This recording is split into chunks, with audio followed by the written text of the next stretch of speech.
अगर आपके पति की कोई निंदा कर रहा है और आपके पति को नीचा दिखाने की कोई कोशिश कर रहा है तो उसका भी त्याग करना पत्नी के लिए पहला धर्म बताया शास्त्र। अब जो नहीं जानते, अभी से मेरा चैनल है उसके ऊपर ओके करो, सब्सक्राइब करो और मेरे से जुड़े रहो।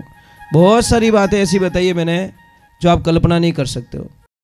सभी पुण्य आत्माओं की और नाचने वाले भक्तों की बोलो राधे, बोलो राधे।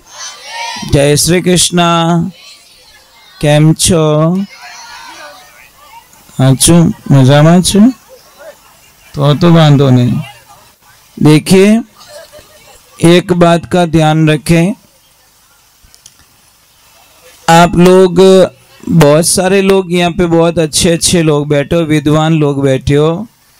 मुझे एक प्रश्न का उत्तर चाहिए। बीड़ी पीने वाले भी मेरे पे गुस्सा करेंगे, जो जर्दा खाते वो भी गुस्सा करेंगे, जो चिलम पीते वो भी गुस्सा करेंगे। पर ये तो दुनिया गुस्सा करने के लिए संतों का जीवन होता है। सच बताने का आनंद कुछ और ही होता है। मुझे इतना बता दो, ये तम्बाकू किससे बनी है? मतलब तम्बाकू पैदा किससे हुई है? इतना बता दो बस, मुझे आपसे उत्तर चाहिए। कोई बता सकते हैं तम्बाकू की उत्पत्ति कैसे हुई? बस समस्या यही है, खाली बीड़ियां पीवनो ध्यान रखे, धुआं काटे नाक रे मायने। अरे भाई, ये तम्बाकू है ना, गाय के खून से पैदा हुई है, ध्यान रखना। जो लोग तम्बाकू पीते हैं ना, वो गाय का खून पी रहे हैं। मैं शास्त्र का प्रमाण बताता हूं। परशुराम जी कौन कौन गए हो? आपने वहां का इतिहास नहीं पढ़ा? परशुराम जी के जो मौसा थे वो दरबार थे, मतलब राजा थे, और परशुराम जी के पिताजी सन्यासी। तो देखिए, उनके पास तो बहुत सारा धन था राजा के पास में, और परशुराम जी के पिताजी के पास में तो कुटिया थी। अब साडू साडू दुश्मन दिया करे, ध्यान रखो।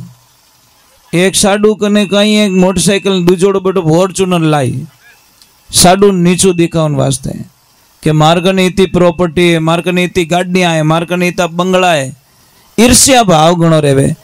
तो हाडू जी ने मतलब राजा को ऐसा फीलिंग हुआ, चलो एक बार महाराज जी को और मेरी साड़ी को मतलब भोजन पे निमंत्रण देता हूँ। तो महाराज जी को बोला कि महाराज जी भोजन करने के लिए आना है। साड़ी जी को भी बोला भोजन करने के लिए आना है। तो महाराज जी ने मना कर दिया कि देखो लक्ष्मी जी, मारो कहनो मानो तो बटे मत जाइजो, अपमान के अलावा कुछ भी मिलने वाला नहीं है, पर जाना पड़ेगा। लक्ष्मी मानी नहीं, मारी बहन रेटे जानो, मने तो बहन रेटे जानो, मारे तो बहन रेटे जानो। महाराज ने पहले ही ठाती कि बहन रेटे बुलावे तो है, पर थारू कोई प्रेम नहीं है, सिर्फ थारा पति रो अपमान है, बटे दूजू की कोनी है। देवियों शास्त्र में लिखियोड़ो है, चाहे आपके सगे पिताजी हो, चाहे आपकी सगी माँ हो, और आपके अगर आपके पति की कोई निंदा कर रहा है और आपके पति को नीचा दिखाने की कोई कोशिश कर रहा है तो उसका भी त्याग करना पत्नी के लिए पहला धर्म बताया शास्त्रों में। समझ में आ रही कि नहीं आ रही है? चाहे कोई भी हो, पर आपके पति को कोई नीचा दिखा रहा है तो उस घर का पानी भी आपको पीना नहीं चाहिए। पर आप तो उन्हें हलवो खिलावो कि भले कहीं करे मारा पति बताओ तो हे मारी बाई हो तो बम मिलियो, भले क्यों बमरो बम फटाको बोलावे? क्या लफड़ा है? पति का जहाँ सम्मान नहीं होता, माता बहन आपका क्या सम्मान होगा? परंतु नहीं मानी वो कि नहीं मुझे तो जाना है, मारा बहन ही बुलाया और मैं नहीं जाऊंगी तो अच्छा थोड़ी लगेगा कि चलो कोई बात नहीं चलो। अब जैसे ही गए वहाँ पे कितने कितने भोजन, कितनी व्यवस्थाएं, कितने कितने प्रसाद, सोने चांदी के थाल, सोने चांदी के बाजोट, सारी चीज़ें वहाँ पे रखी और उनको भोजन करवाया। अब महाराज भोजन प्रसाद ले लिया, सिर्फ एक ही चीज दिखाने के, महाराज आपके पास कुछ भी नहीं है और मेरे पास अपार धन पड़ा है। पर महाराज जी आराम से प्रसाद लिया, कुछ बोले नहीं और वापस रवाना हो गए। अब एक दिन का समय का संजोग, जब वापस देखो अगर बुलाए हैं तो वापस बुलाना ही पड़ेगा। तो महाराज जी भी जाते जाते बोले कि आप भी कभी हमारे वहाँ पे पधारना भोजन के लिए। तो राजा ने बोला चलो आऊँगा आऊँगा मैं आऊँगा। तो एक दिन निमंत्रण भेज दिया कि महाराज जी हम आपके यहाँ पे प्रसाद लेने के लिए आ रहे हैं, पर शर्त एक है कि मेरे 10,000 नौकर चाकर आगे पीछे चलते हैं, 5,000 आगे चलते हैं, 5,000 पीछे चलते हैं। वो सारा लाव लश्कर मेरे साथ में आएगा और आप भोजन की व्यवस्था कर लेना। अब देखिए भगवान की लीला। अब महाराज जी को ये समाचार सुना तो पैरों तले जमीन खिसक गई कि मैं कहाँ से भोजन करवाऊंगा, कुछ भी नहीं है, बैठने की व्यवस्था क्या करूंगा। अब उनकी पत्नी को बोला कि देख वो सब थारो करियोड़ो है, आप जीवन नहीं जावता तो आज वो फांसी रो फंदो गला में नहीं आवतो, पर नहीं जाऊं मारा जीजा जी कने, जाऊं मारा जीजा जी कने, ओ लाडू दियो थारा जीजा जी देख मोटारो है नहीं, जीजा जीजा करती मने जीजो बनाई छोड़ियो। अब जिम्मा हूँ कटूँ, खावनो नहीं, बिछावनो नहीं, रेवनो नहीं, व्यवस्था नहीं करो तो अपनी गरी हल्की लागी। महाराज भगवान की कृपा होवे, उन्होंने भगवान का ध्यान किया तो कोई ऋषि मुनि आए और उन्होंने बोला कि महाराज जी चिंता मत करो, ये कामधेनु गाय है, हम आपको कुछ टाइम के लिए उधार दे देते हैं, ये सुरभि गाय आपके यहाँ पे रखिए, आपको कुछ नहीं करना है, थोड़ा सा प्रसाद बना के आपको इस टेंट में रखना है और गाय को बांध देना। 1 लाख क्या पूरी सृष्टि जिम जाएगी तो भी आपके यहाँ से भोजन कम पड़ने वाला नहीं है। महाराज अब वो तो अपार शक्तियाँ थी सुरभि में, गाय को बांध दी और खाली इसको बोलते रहना कि ये चीज़ चाहिए, खाली इतना बोलना मैया मिठाई चाहिए, मिठाई तुम्हारे तैयार हो जाएगी, जलेबी चाहिए जलेबी मिल जाएगी, लड्डू चाहिए लड्डू मिल जाएंगे, बोलना बस आपको कौन कौन से। अब इधर पूरे सैनिक आ गए, वो आ गए और सबको बोल दिया कोई बात नहीं हमारे यहाँ पे व्यवस्था हो चुकी है। तो राजा ने बोला ऐसे कैसे हो सकता है। अब सारे लोगों को जिमा दिया साहब, जितना जिमना था उतना जिमा दिया। कोई बोले ये वो, अगले को क्या बोला, राजा साहब को महाराज जी ने बोला कि जो आपके मन में पकवान की इच्छा हो वो मुझे बोल देना, वो आपको हाजिर कर देंगे। अब वो तो आंटियों खावन वाला आदमी तो हंटाई डोडो ही बोले, जो चीज बट जंगल में नहीं मिले वो ही डिमांड करी, परंतु क्या उसको क्या पता कि आगे माँ देवी दुर्गा खड़ी है साक्षात। अब महाराज सारे सैनिक जिम गए, सारे पशु पक्षी जिम गए, आनंद हो गया। अब आके बोला महाराज एक बात समझ में नहीं आई, आपके यहाँ पे तो बनाने का तपेला भी मोटा नहीं है और कुछ चूल्हे की व्यवस्था भी नहीं है, आप इतना भोजन कहाँ से करा लिया। तो उन्होंने बोला कि सब हरी कृपा है, कोई महाराज जी ने मेरे को एक कामधेनु गाय दी है, उस गाय की कृपा से सारी चीज़ें मुझे मिल जाती हैं। तो राजा ने बोला देखो महाराज नाराज मत होना, ये गाय यहाँ शोभा नहीं देती, ये गाय तो मैं ले जाऊंगा, इतनी बढ़िया गाय को कौन छोड़ेगा। तो महाराज जी ने बोला नहीं उधार ली हुई है कि उधार मैं कुछ नहीं जानता, मैं इस गाय को ले जाऊंगा। तो साहब झगड़ा शुरू हो जाता है, सैनिकों को बोल दिया कि ले लो इस गाय को और मार डालो महाराज के पूरे परिवार को। महाराज देखो विघ्न खड़ा हो जाता है। तो महाराज जी ने जाके तुरंत बोल दिया हे माँ अब आप अपने परम लोक लौट जाओ, मैं आपकी यहाँ पे रक्षा नहीं कर पाऊंगा।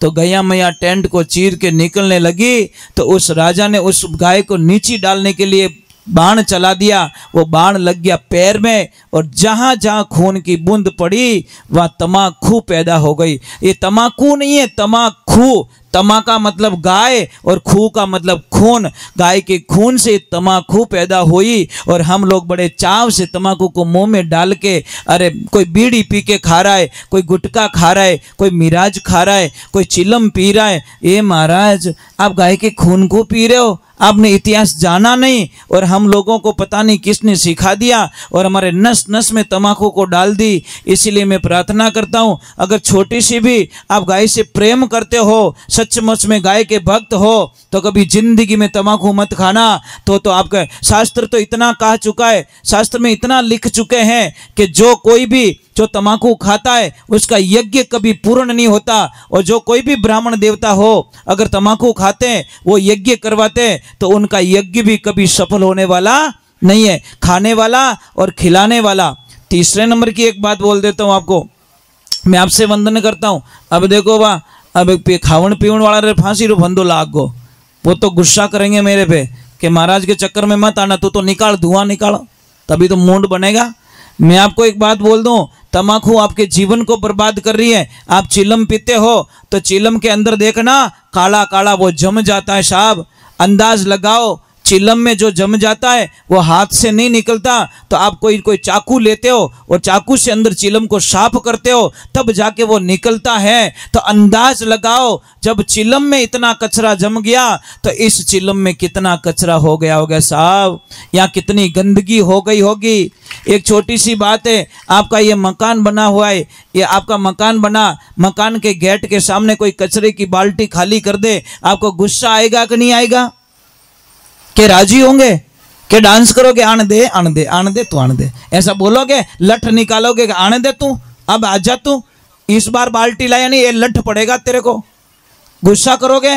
तो मैं यही बोलता हूं, जब एक मकान बना हुआ है, ईंट का, पत्थर का, चूने का, भाटे का बना, उस मकान की आप इतनी इज्जत करते हो, तो ये मकान कितने का साहब? इस मकान में गंदगी क्यों जाती है? जो कोई भी चीज आती है वो अंदर चली जाती है। कोई आदमी गया हरिद्वार, जाते स्नान किया, स्नान करते ही ब्राह्मण देवता आए और हाथ पे हाथ रखा और पानी का संकल्प दिला दिया।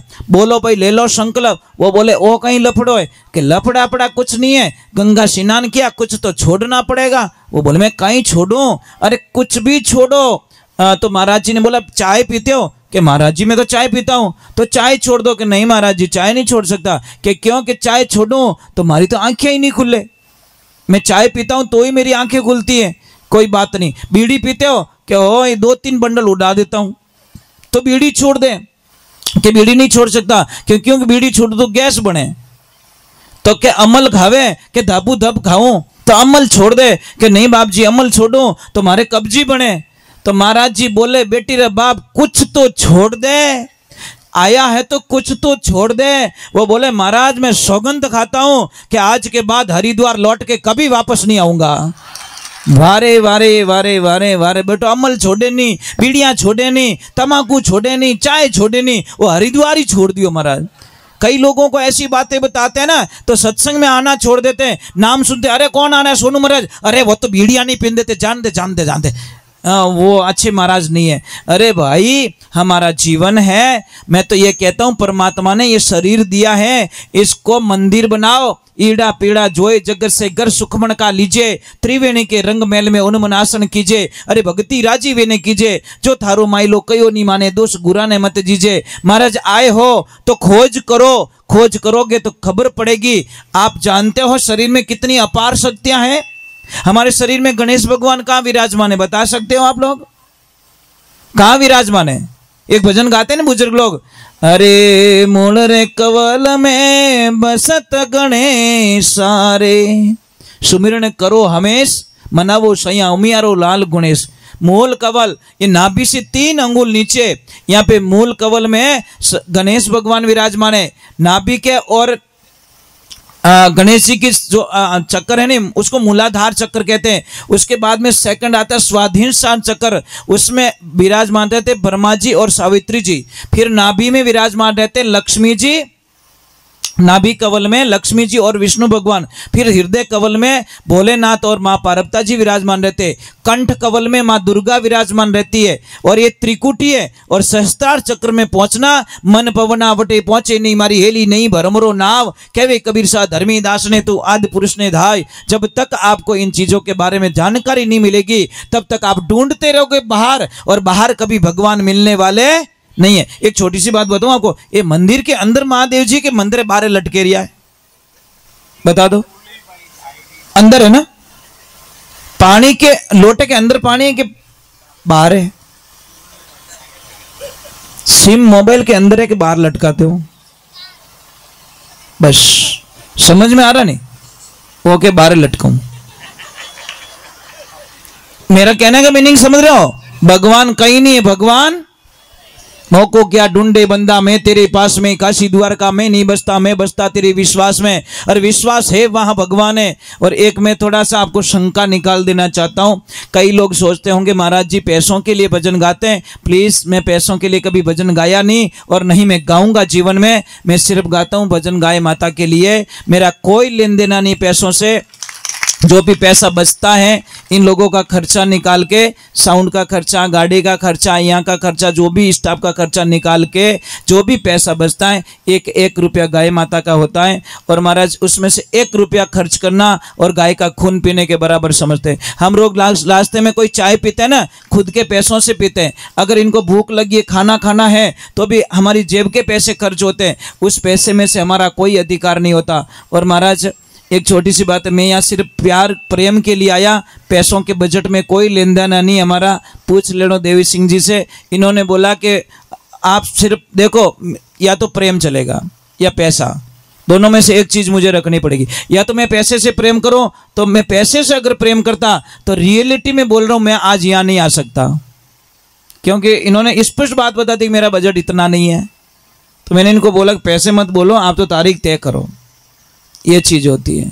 मुझे अच्छा लगता है। आपका एरिया में 3 बार आ चुका हूँ, ये तीसरी बार है और चौथी बार भी आऊँगा। मुझे पूरा विश्वास है कोई न कोई बुलाएंगे मुझे, पर बीड़ी पीने वाले नहीं बुलाएंगे, अमल खाने वाले नहीं बुलाएंगे, गांजा पीने वाले नहीं बुलाएंगे, नशे वाले मुझे नहीं बुलाएंगे। क्यों कि उन्होंने तो मैं आडो फिरूं। सही बात है महाराज, है ना। तो अभी आप मेरी बातें पूरी होने वाली नहीं है, थोड़ी देर आप जो भी, मैं सिर्फ 10 मिनट का टाइम दूंगा, ज़्यादा समय में बिगाड़ना